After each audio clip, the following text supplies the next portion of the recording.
On the 1st of October, the 9th Constitutional Government, in its Council of Ministers meeting, approved a draft government resolution presented by the Minister of the Presidency of the Council of Ministers, Aju Pereira, to cancel all licenses previously granted for online gambling and betting operations. He explained that this decision means all existing operations are immediately shut down and no new licenses will be issued. According to the minister, the move is intended to protect social stability, economic integrity, and safeguard Timor-Leste's international reputation.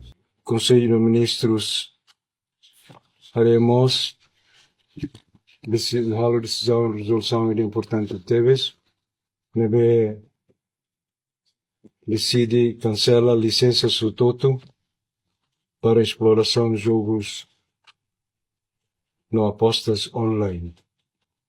Netaca outqueras e proíbe emitir licenças FON. Nessa decisão ida para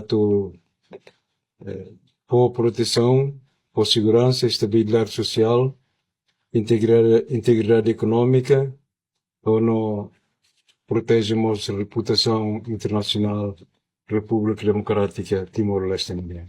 The resolution also suspends ongoing licensing procedures and prohibits any future authorizations for such activities, given the risks identified to national security, social stability, and the country's economic and international standing. The ministry responsible, together with security forces, will oversee and enforce the implementation of these measures. In addition, the new resolution calls for a review of the existing legislation, in particular Decree Law No. 6 of 2016 of April 20, which currently regulates this sector.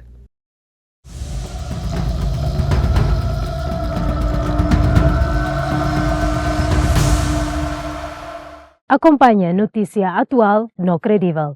Cataluha like, subscribe, no share. Website www.tatoli.tl.